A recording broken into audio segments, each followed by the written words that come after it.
So who is Dr. Vomer? Let me tell you who is Dr. Vomer. Today we have with pleasure here Dr. Marcell Vollmer. He is our pioneer speaker on the CXO. Dr. Vollmer is a partner and director at Boston Consulting Group. Previously, he served as Chief of Innovation Officer at Celonis, a company that is turning processes into extraordinary frictionless experiences. Dr. Vollmer also served SAP for 14 years as for Ariba, Chief Operation Officer, then Chief of Procurement Officer at SAP.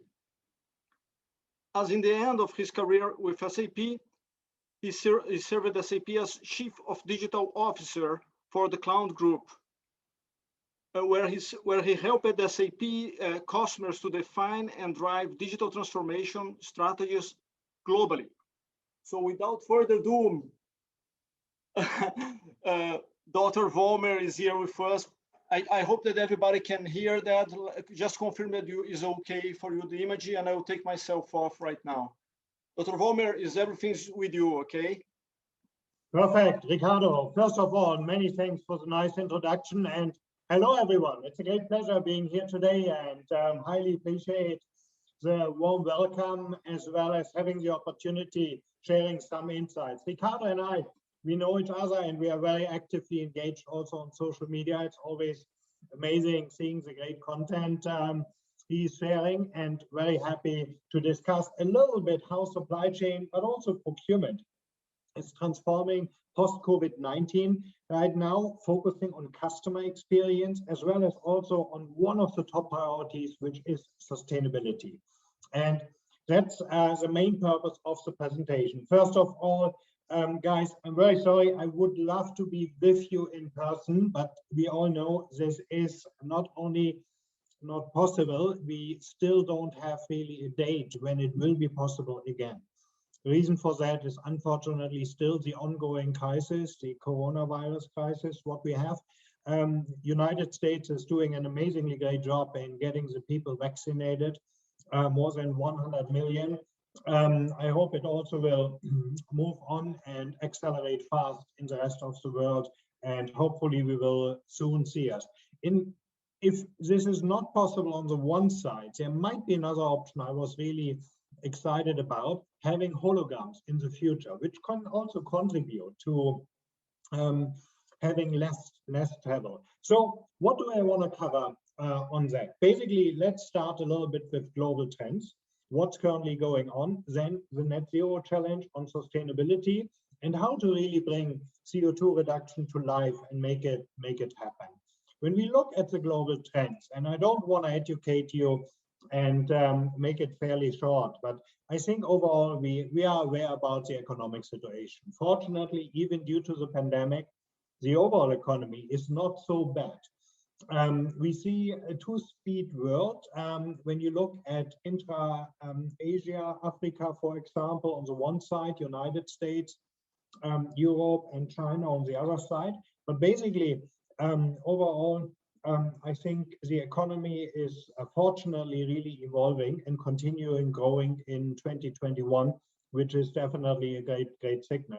On the other side, there's one trend worth to mention, which is the megacities, the urbanization, which is going on, and has also significant impact on how we work, how we live. Now we have remote work as a standard model embedded in more than 1 year of the pandemic, but also still a continuation in the trend of the megacities. We will see how this will evolve in the future due to the COVID-19 learnings, what we have, being all at the same place or one place very crowded might has also one risk.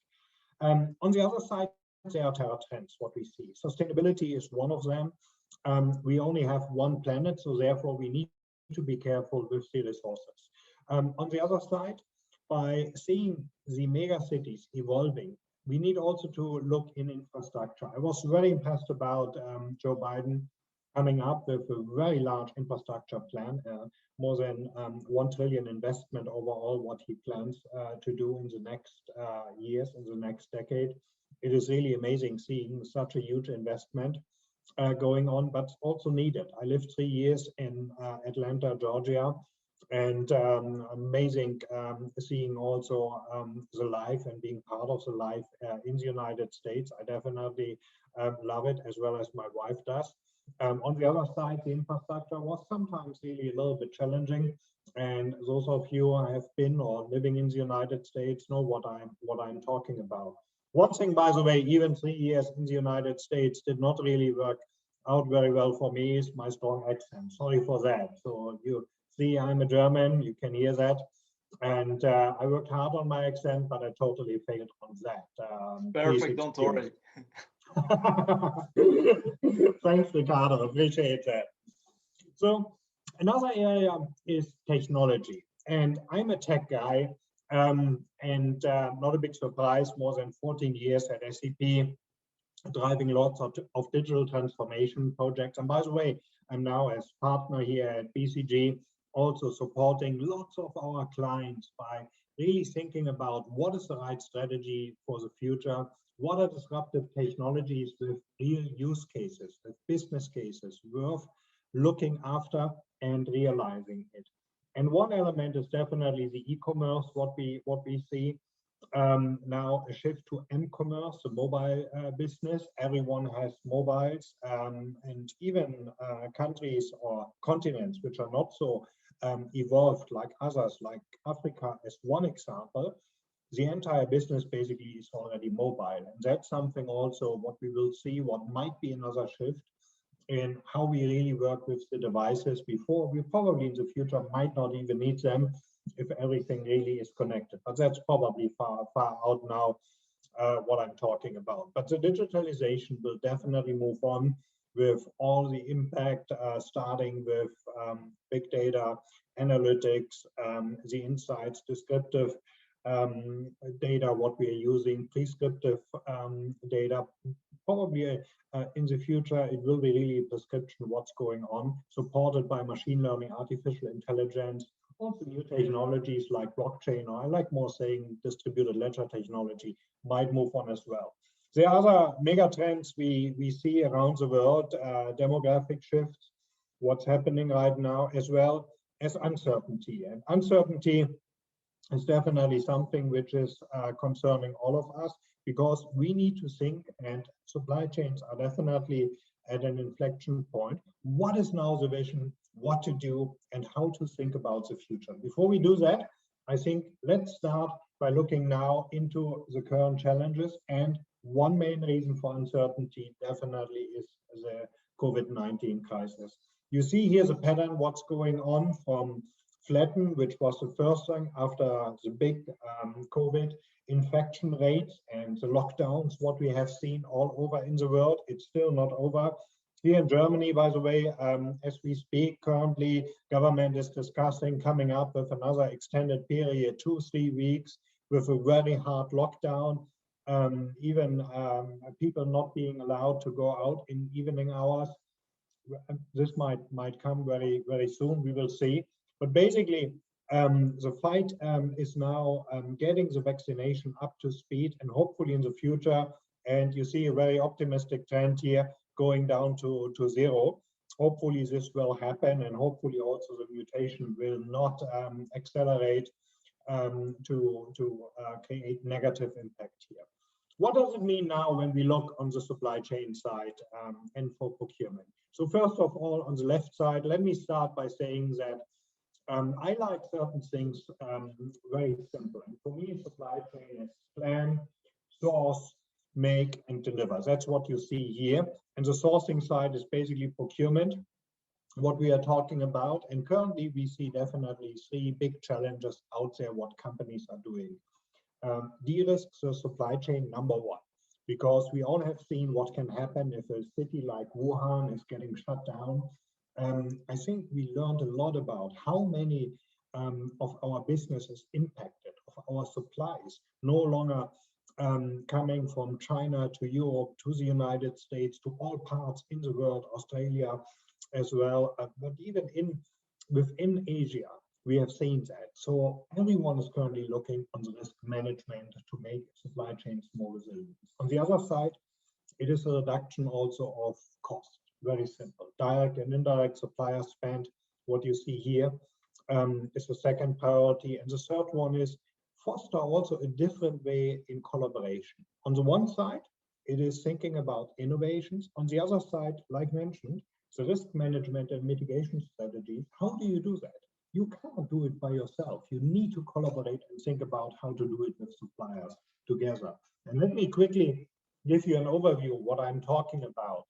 When you look here on the left side, this is basically the world, what we know, or basically until beginning of last year, where it was pretty clear we run really business and supply chains in a globalized world. So wherever something gets extracted, mainly in the southern hemisphere, Latin America, Africa, Australia could be added as well, and it gets shipped somehow to China, Asia, one of the countries, and production runs, and then it gets shipped either to the final destination where customers are buying the goods, or where another process step is needed before finally the product can be sold to the end customer.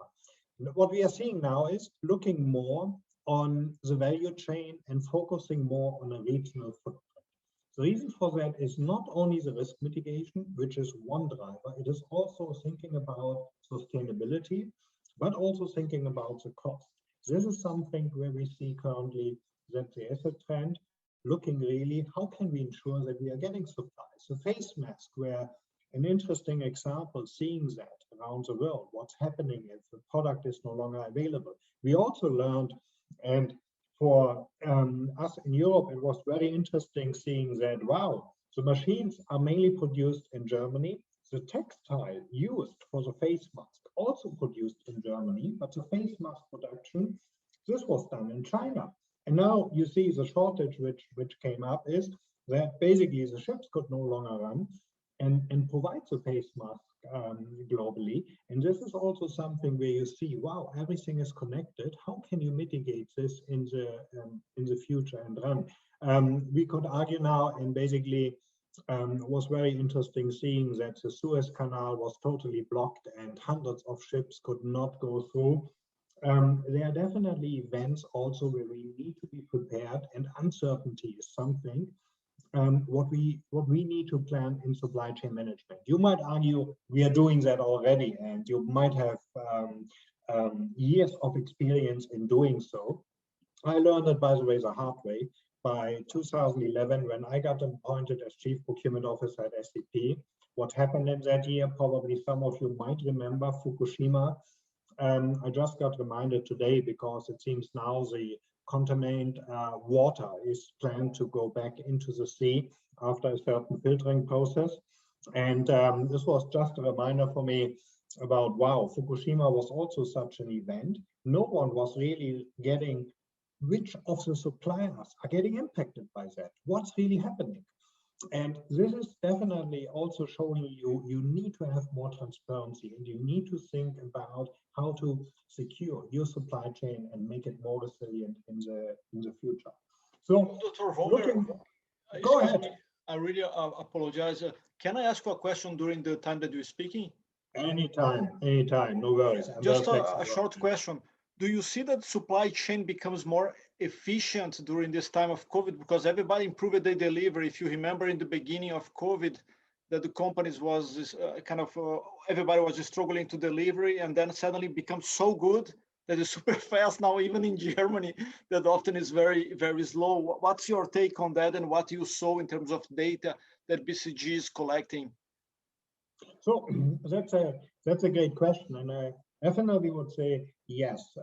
We see a huge shift in supply chains in general, and the data are confirming that companies are definitely looking and analyzing the data. Where do they really get from which suppliers, which goods, and how is it connected to the production, to the manufacturing process? And I can give you an example. When one of my first projects here, and this is basically an example for lots of companies, what they are doing right now, as I learned by looking into the data we are collecting at BCG and the surveys we are doing, as well as the projects we have with our clients, that basically companies need now really to look into all the different distribution and logistic processes which are part of the supply chain. And it's only possible to do this by getting access to the data, to the analytical insights, understanding where are my suppliers, where are also the logistic companies I'm working with. Was interesting seeing that for the client I'm speaking about. They had production in Eastern Europe, which is very typical, but in that case, the borders got closed. And the unfortunate situation for this company was also that the logistic provider for them doing the transportation was based in another country. Wow. And this is really showing you that, wow, everything is connected and suddenly the borders are getting closed. And I can tell you, Germany was the client, Poland was the production, and the company doing the transportation was in Czech Republic. So Europe is fairly small, as you know, Ricardo. There's lots of countries, but basically it's tiny compared. And you see it here on the world map. What I have on, look at that, how this relates to the United States or Canada or China. It's really not so big, and many countries connected, which was not really a big problem at all, because all the borders were open, Schengen agreement, you could travel wherever you wanted, including also all the supplies. There was no customs, no border controls, nothing. But suddenly the borders got closed. And now the border was not closed between Poland and Germany, but it was closed between Czech and Poland at this point in time to go for the logistic company to the manufacturing site in Poland and bring it to Germany. And this was really also showing, wow, we never have thought about that before on the procurement supply chain side. And that's a great example for your question. Yeah, and so this is impacted in the end of the day the end consumer, yes, because that's direct impact on that. There are other two questions here for you. If you prefer to answer in the end, there is no problem. Let's take them right away. Gizen Pidetsi is asking you, do you think AI will be accelerated when we can see a solid benefit of AI? It is still very abstract concept yet. He's saying that, and he's asking you something else. Where do you see digitalization in supply chain? And that's a good point, because maybe Ariba would be the best example, yes, because Ariba is all about digitalization. Yeah, Ricardo, first of all, it's a great question. And if you talk about artificial intelligence, and what we very often see, and some sci-fi movies, science fiction movies might be also an example on that, it's really sometimes far out. When you look how Odyssey 2001 was doing, things like that.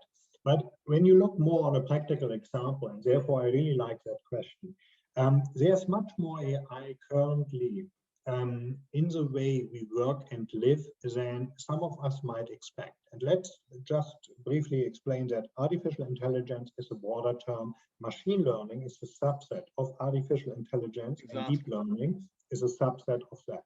So all is data science, by the way. So when you look at that, and one of my favorite examples for a lot of things, and you know what this is, our smartphones, what we're using. Yes. There's a lot of AI already when we use it. Look at Siri, for example, and oh yeah, now I use the example of the brand, sorry for that. But you can also go for Cortana from Microsoft, or any other voice system. This is already artificial intelligence in practice. But it's also, and now I come with a very simple example, when I type something in Google and only 2 letters, I might already get a list, which is kind of insightful. When I started, and I did it yesterday, to look for a restaurant, unfortunately we can't go here in Germany because all are closed, but we can get delivery. I only started RE, 2 letters, and Google got it already, said, wow, this could be restaurants. And it started with restaurants as a list of suggestions. And this is basically where you see the artificial intelligence is kicking in, and it is basically in all the things what we are doing already. It is very often already part of the process. Look at your LinkedIn. Ricardo and I, we are active on social media. What are the posts, what we see? It is based on an algorithm, understanding this is where Marcell is connected, but it's not only showing me my first connections on LinkedIn, it is also showing some information, and I have to say, it is fairly good. I'm very active user, I have to say. So therefore, probably LinkedIn as well as Twitter have much more data on me or on Ricardo than on other people, which is fair. But this is also showing the algorithm learning. Bring it now down, and Ricardo, you mentioned a software provider for solutions. When we look now, what does it do really for us in supply chain and procurement? I like the concept of a supply chain control tower. Why? Because you get an overview about your end-to-end supply chain, and now you try to connect all the different devices, connected devices, Internet of Things, IoT devices, what you do to really get full transparency about your end-to-end process, logistics. And when we advise clients, for example, and we did it for a very large process company, a chemical company, I can be more precise on that, and they were asking us, how can we really connect all of that? Basically, after the project, they know already when a truck is delayed and what the impact is, because they understand these are the chemical products on that truck needed for this production in this production site, and the impact of a delay is exactly that. And they can also assess, is there a mitigation strategy in place, yes or no? How to do that? Number one, you need the data. You need the analytics, but what you also need to have, and here we come back to your question with AI and the use cases, they have machine learning insights already, what impact is and how it is connected from warehouse, inventory, supply chain to the manufacturing process. And this is exactly where you can derive predictions out of the data what you have, and also go for the next step. And here we come with a pure play on AI. Go for prescriptive guidance, tell the procurement guys, you need to increase the stock level of that because it is a risky supply, what we can't afford to run out because it might impact our manufacturing process. This is just an example connecting it to supply chain. And by the way, the final one on that, when you look what chatbots are doing today, and they are applicable basically for all the processes. It's another great example where you already sometimes don't even know that you talk to a computer when you call a hotline. And I lived in the United States until the end of 2017. When I started, beginning 2015, in the States, the first voice calls I received from a robot was pretty clear. Come on, hang up. I'm not interested. I don't even want to listen. After a while, over the 3 years I lived there, 15, 16, 17, basically the improvement was so interesting for me to see, not that I'm a big fan of advertising calls, and please don't give out my number makes this happen, but you really could see, wow, this chatbot is speaking fluently to me, ask me, hey Marcell, it is this, and I want to talk to you about this regarding your Comcast contract. A real case, by the way, I was Comcast customer in this regard. It was very interesting seeing that, wow, the capabilities are really increasing, and these are the use cases now popping up, and they are getting better and better. Just to share this as a very concrete example. I hope this helps, but let me know. Otherwise, happy to continue. Who asked the question was a fraud that her name is Gizen Pidesi. Gizen, many thanks for your question. Appreciate that. Yeah, I'm just reading the questions. The first one was mine, and the rest is coming here. So I'm just telling you them. Make it easier. Cool. Please go forward. I'm sorry to interrupt you.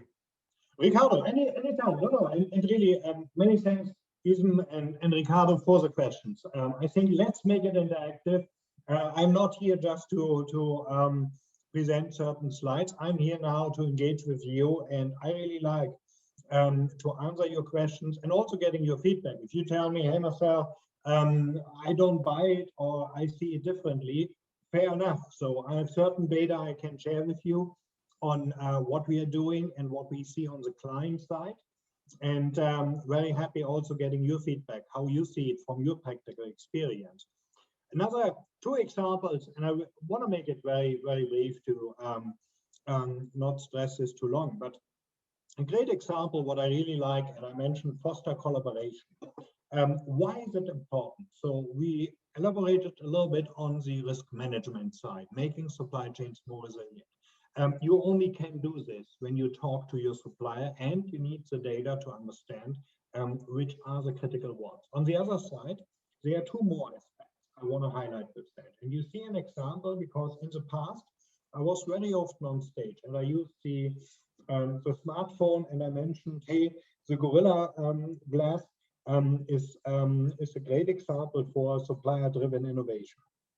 Lots of people were saying, oh yeah, we are not Tim Cook when he was chief supply chain officer, now he is the CEO at Apple. We might not come up with that. But look at this example, and that's a real example from a client I was doing, and by the way, I started my role at BCG August last year, so was right at the very beginning. This client was sitting together with suppliers and was thinking about the packaging material. And they came up with the idea, we can reduce the quantity of the packaging material, what we need, to reduce the cost on the one side. That's number one point. Number two is also think about less resources and better footprint on sustainability. And this is exactly why I like this example. Think about how simple it is to address one area. Everyone understands packaging material, and think about what you can do and how you can impact that to reduce the quantity. And this is driving really here and showing an example what collaboration means other than just on the procurement side, inviting suppliers, discuss a little bit this and that, coming up then with quality, what went well, what didn't went well, and finally we need to talk the price, and the price needs to go down. Those of you in procurement might know what I'm talking about, the annual meetings, what you have on suppliers. So this is a totally different conversation, what I'm talking about now. Here we really see that the collaboration adds value, it reduces cost, but it also helps to think about other aspects like sustainability. That's why I like this example very much.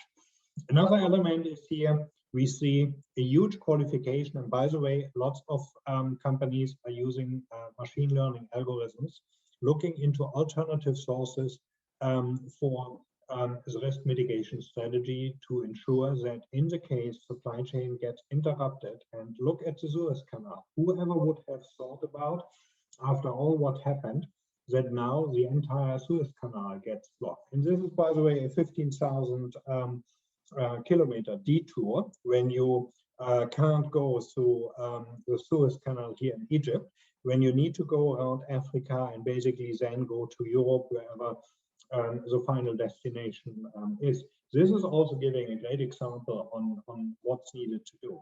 Let me wrap up this by saying that the current challenges right now is really to deal with this complexity, also driven by uncertainty what we have. On the other side, also moving up from the formerly transactional support, more seen as a service function. And then I know lots of initiatives about functional excellence, cross-functional supply chain management, procurement here, competitive advantage value driver, to become really digital empowered business partner. And this is, by the way, digitally empowered means also using the right technology. Doesn't matter if it's IoT, if you use some machine learning algorithms, if you use very basic robotics process automation, for example. It really starts with that to ensure that you can focus on the value-adding activities. And when you do that, basically, you will see that the current setup, and this example here is from procurement, that you need to transform from the old world. What you see here today, lots of still operational activities, tactical tasks, what you see. Lots of processes are still basically in your target operating model. So process, organization, people, to translate it in simple words, the enabler, what you have to create your value and your output, are still very transactional and functional, focused on operational activities. On the other side, you still have a lot of paper in the process. I still can't believe it. And now I take a government example. The COVID-19 cases counted here in Germany. And Germany, as fourth largest economy in the world, so not so small, is still doing that on paper and sending telefax to the Robert Koch Institute. So basically the central institution collecting and measure and counting all the COVID cases. Can you think about? But I recall, excuse me to interrupt you, but I recall that you said during your last conversation that Germany is not more advanced country in the world in terms of digital experience and digital transformation, as that's the reason it's like still like that.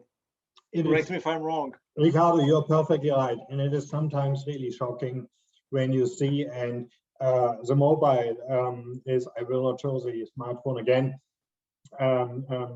The mobile is still a great example. If you're on a highway, even between Frankfurt, where I live right now, and Waldorf, SAP, it's 100 kilometers, 62 miles in US miles. And basically, isn't it fascinating? 3 times you get disrupted on a highway going really through industrial areas.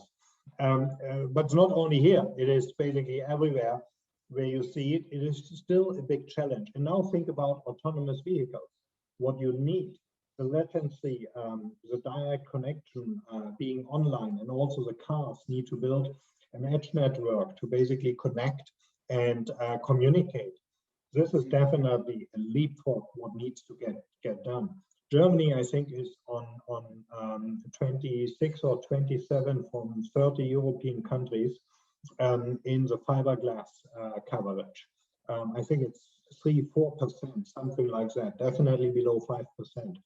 What's happening right now. And this is really showing also there's a lot to do. Therefore, moving from paper to AI-based tools is a big step here. Also coming up with stakeholder-centric processes is connected to that. You need to have technology and also focusing on the future. I mentioned the innovations and resilience as well as the risk management side, but also focusing on sustainability. Now also considering, and I added this, new working models, remote working models. I work from home most of the time. Why? The government wants to, for all the people not necessarily needed at the office, to work from home. That's why you see me here sitting now at home to work remotely. And in the future, this might be probably a model. I mentioned the holograms as one alternative. I'm still not a big fan that this is really fully substituting the personal, the physical connect. I really like seeing Ricardo shaking hands. I know this is not appropriate anymore, but basically saying hello, sitting in front of each other, because it's not only the voice, it is also your body language. You can see me now until somewhere here, but basically you don't see the rest of my body, and you don't see my appearance, which is in an upfront communication mainly, but also answering your questions. It is not a big deal, but it is much different if we talk after that on stage, or just when I go down from stage, or having a coffee. We see us during lunch at a conference. It is a different connect and a much more personal touch, and we are human beings. So yeah, sure. empathy is very important, and therefore I think also technology will not replace that in the future. And I think a healthy mix might be something which is definitely needed to deliver results. And of course, supply chain procurement is always capturing the value and ensure the price and the cost reduction on that. Ricardo, let me pause here before we go to the next section. Any questions so far? And I see we are almost 40 minutes in the hour. I don't have other questions. Chris, Christopher, Bjorn, do you have any questions, guys? Everybody is here today. This is the time you are talking with a global expert in supply chain and procurement. He's one of the best in the world. Thank you, Ricardo. I appreciate that. Not Oh, sure. you are in all lists in the top. So what I can say? Okay, so Yeah, on that's social media, I'm ranking quite high.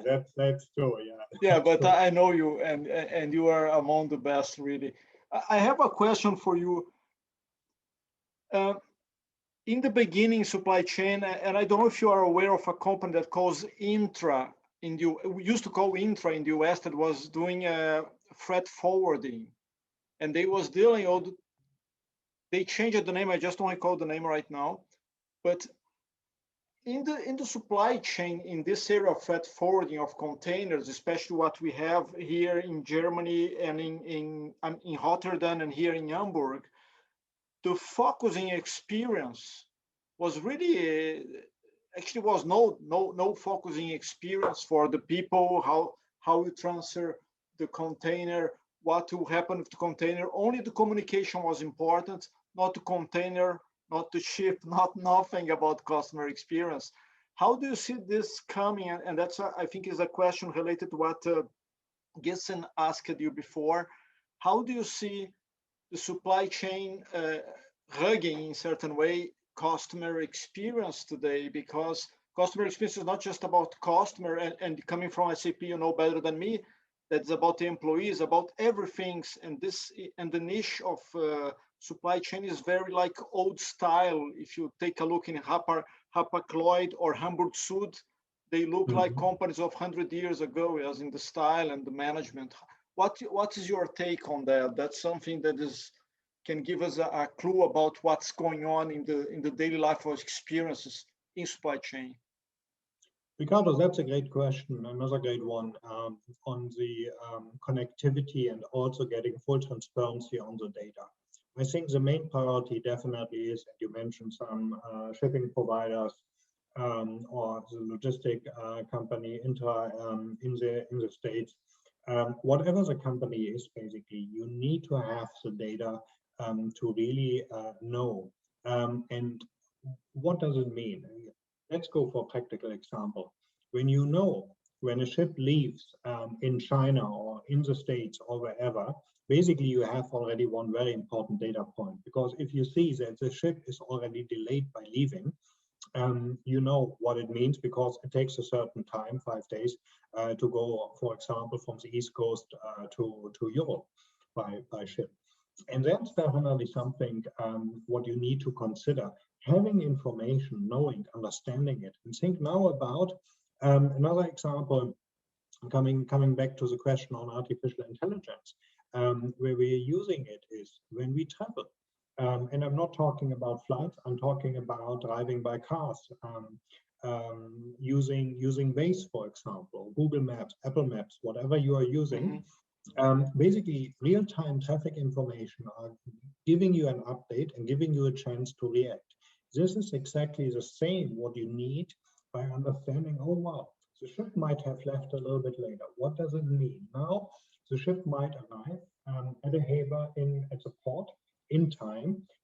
You can also get real-time information about a connected container. When is it really on a truck, and when will it leave also the port? To be on the road. Then you can also see and connect the data. Wow, there's a huge traffic jam. There might be something, a disruption on the highway. I lived in Atlanta and a bridge on a highway went down. By the way, this is the north-south highway, which is the lifeblood on traffic going through the city, which got impacted. When you see information like that and can connect it, this is exactly where you need the data, where you need to connect, interpret them, and really see also that you can work with that. I see. And there's some. Let me see who is this. Services Labs. I don't know who is the person here, but Cloud ERP, POS, point of sales, and e-business, CRM. Is just making observation here about.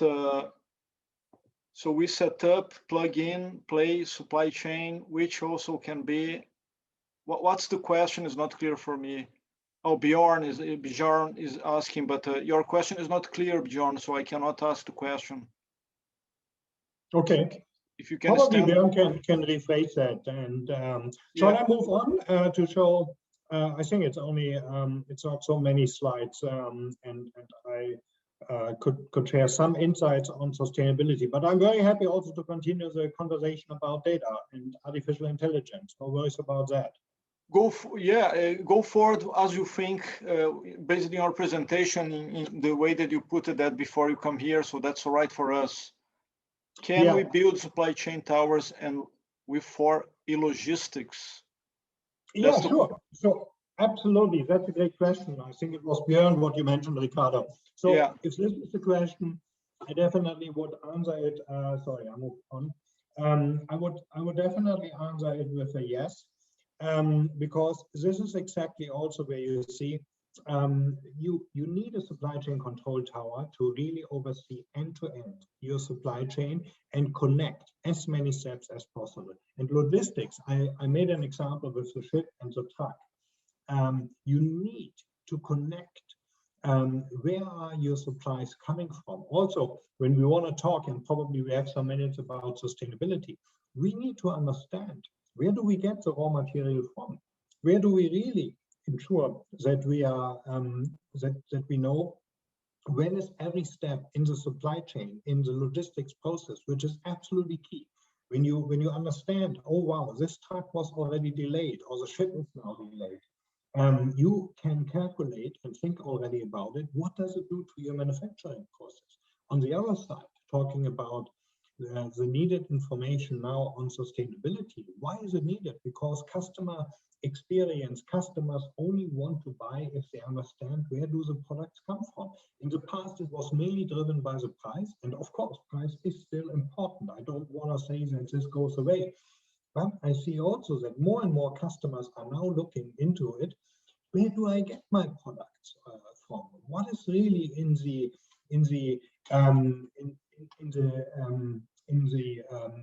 wool and in the stuff what I wear as my clothes? Where does the cotton come from for my jacket here, what I'm wearing, or my shirt? But also the other products, the food, what we're eating and drinking. So basically, about slavery, I remember you mentioned that about Ariba, that the software went until who is producing is a kid, is an adult, how they are paid. I remember you mentioned that. Yes, we don't want to have forced labor in any of our products. I'm pretty sure that all of you would agree on that. And this is how can you ensure that? You need to understand where do the products come from, and you only can do that if you monitor that. And coming back to the supply chain tower concept, which is basically a central point where all the data getting connected, and you get really full visibility about every single step in your supply chain, from the planning, the sourcing side, manufacturing, and logistics. And from the sourcing side, it also includes the logistics, that supplies are coming to your manufacturing process.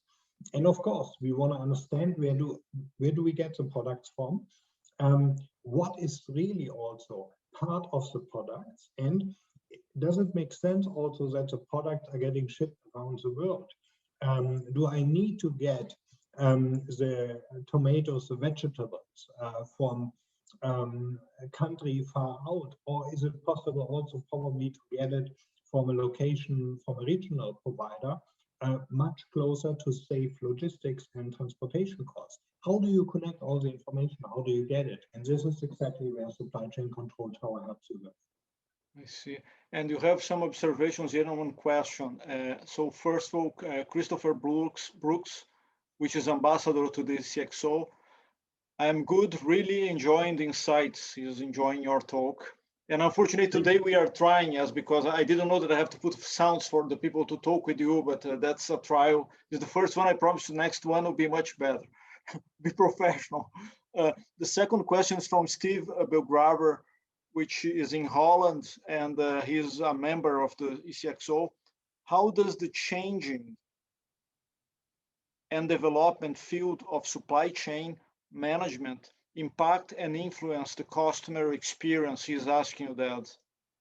how does the changing and development field of supply chain management impact and influence the customer experience? He's asking you, otherwise I would answer, but it's your show. Christoph, great question. And Ricardo, feel free to also join and provide your thoughts on that. For me, the customer experience needs to be in the center of everything what you're doing. And basically, on the one side, customers driving the demand. If you have the best product in the world, or you think it's the best product in the world, customers not buying that, what is it worth? And you might be not successful. And it's also a question about, by the way, not only the innovation, it's also the right point in time when you launch that. Everyone talks about smartphones, and I did this a couple of times here in this call as well. But there was a device called Palm, for example. Not sure who had a Palm. I had one, which was basically already a device, a great innovation, but the customers were not ready. So therefore, and I could share multiple other examples. Look at the adoption of electrical cars.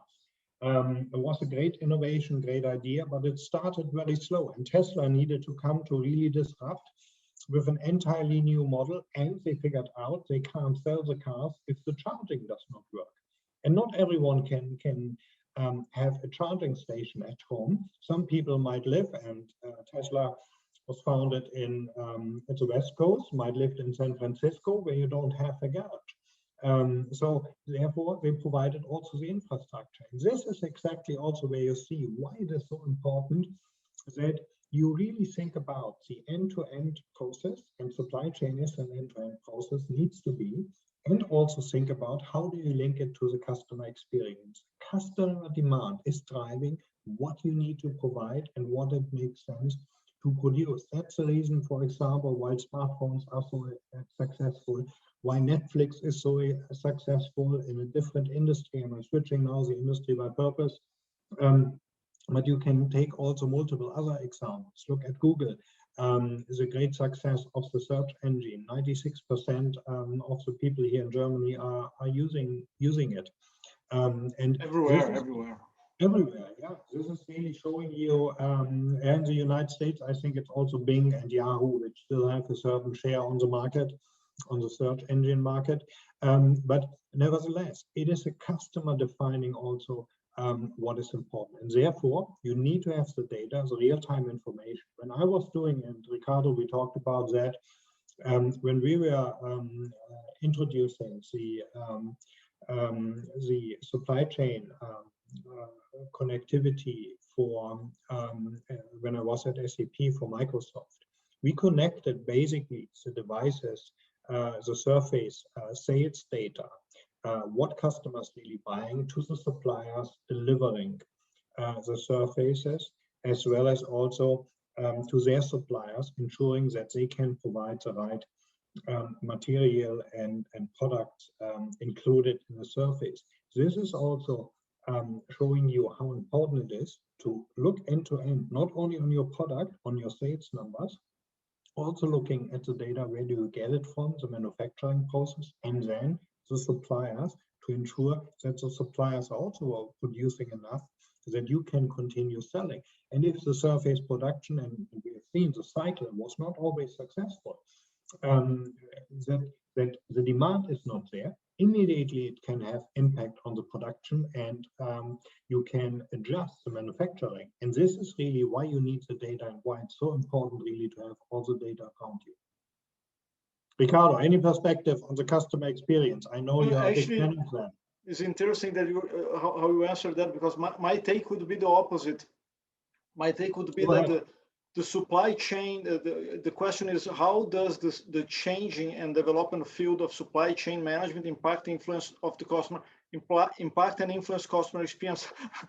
My answer would be the opposite. I think customer experience is impacting supply chain in certain ways, even though the supply chain is becoming much more faster due to the requests from customers, obviously depending the field as, but if you take a real proper, when you buy a fruit, or you buy something from Amazon, you need a fast delivery. So this is a request from the customer, so you need to deliver it faster. And that's the process that we saw improving in everywhere in the world that the companies first they were not prepared to deliver it so fast because nobody expected the pandemic. And suddenly they become so well prepared that I'm getting things here in 3 hours now in Germany, and that's amazing because in Germany it's not normal. Yes, you take 18 days, 10 days. And the other thing that I would say here, supply chain have many different layers. If you talk about technology, I think the technology and the best person really to talk about that is Dr. Vomer. Technology is super advanced in supply chain. And I worked also in Intra in the past, delivery things through internet, e-commerce platform, and that was super advanced. The problem is that you have a very big discrepancy between what happens in the field and what you happen in the technology part. It's two different worlds that have to adapt. So you have a Ariba SAP in your case, or you have BCG working, and then you have a Hapag-Lloyd or Ambersud or whoever is in the world delivering packages and containers, that they work with, I'm sorry about saying that, but with a kind of 100 years ago style, that you have to adapt to that as well. And it's very old and conservative companies that you have to deal with them as well. So I think customer experience and customer requests are totally two different things. Impacted strongly the supply chain today, that what we are seeing today, but not the technology. Technology is super advanced already by far. What's your take on that? Absolutely. That's a very, very fair point, and you need to ensure that you also look at from the other side. And thanks, Ricardo, for adding that. I couldn't agree more. That basically today it is when you order something, you expect that it gets either delivered same day. Very often you see that in the United States and in some countries, in London, as well as now in some parts of Germany. Sometimes you get it, not so often, I know that. But basically that's exactly also the technology is impacting that, and coming back to the customer experience and linking it. You need the technology because it is expected that the change in the process in how fast you can provide everything is seamless now, more or less. And I remember very well when I was in the States, it was 2017, before I returned in the mid of the year, so in May, Memorial Day. I ordered something in the morning, in the afternoon, it was delivered on Memorial Day, bank holiday in the States. This is really now showing also, wow. So the e-commerce, the front end, coming back to supply chain, is connected now to the warehouse, to the inventory. Basically, it gets connected then to a driver, putting it first from the warehouse into a box and then into a car to send it over to my home at this point in time. And this is also driving customer experience, certainly, and the technology, the disruptive technology available is a prerequisite of doing that. And this is showing us also how impactful it is and how fast you really can ensure that you have everything what you order basically in real time. By the way, also with machine learning and artificial intelligence, that's another great example. How is a warehouse organized? Without machine learning, it's not possible. By not considering what do you need to pick from which location to put it in a box, what gets combined in which box to send it to the right person who has ordered it. This is exactly where you need the technology, and the technology meets the customer experience. Thank you very much. We don't have any other question, but I think the points, we have another question. It's a 7. He was writing. That was a long question. It's a thank you for one interesting insight into the supply chain and the future post-COVID. We have somewhat unique situation here in the UK, having left the EU. That's right. In numerous conversations with UK manufacturers, there is a drive to rebuild the local infrastructure and localized supply chain. Considerable opportunities are being taken up. One application that has not been mentioned is the FMEA, maybe you know what's this, I don't know what's FMEA, which would explore the problems of extended supply chain in relation to customer experience. We should consider all the people that are considered customers, the middle dealers, transport, manufacturers, and finally, the end user, okay? The customer is different depending on where you are in the supply chain. That's right. I spent much time, much time drawing the supply chain, which has different sectors for the customer journey in each part of the supply chain. We're saying that is Nigel Packer. He is also a member of the ECXO. He's just making observation here. And yeah, supply chain changed, as I think nobody actually, besides talking with you all the time that I focus in when I started my career in ERP and supply chain working to Intra, I never really focused on that. But now that we had the pandemic, this becomes the main thing because it's so important. We never realized it, we never actually evaluate so much a supply chain. Now we value today. Everybody needs a mask and all the things that happen. So we was all desesperated certain ways. Well, we are coming to the end, but before we go, I would like, Dr. Vomer, do you want to say a last some last things and how the people can contact you, and how? By the way, Dr. Vomer is in the network right now, so he's going to be forever there until we die in 100 years. So I'm sure you can contact him. Many thanks, Ricardo. First of all, I really enjoyed. I also like the questions. Not sure about the last one about Brexit. We did not cover that entirely, but many thanks really for the active contribution. And I hope we could have with this conversation really great session. Highly appreciate that. I know we didn't cover really sustainability to a large extent, but Ricardo, you are now setting up this. Fantastic what you're doing. And very happy to join again to talk a little bit more about sustainability as a full focus. Very happy to do that. And if you want to connect with me, feel free. Marcell Vollmer, my name is on LinkedIn, as well as mvollmer1 is my Twitter handle. Very happy to connect with you, and yeah, look forward staying in touch. Ricardo, many thanks for the invite. Thank you very much for your time, and have a great evening in Frankfurt. Same for you. Have a good one, everyone. Bye. Bye for Cheers. now. Thank you very much.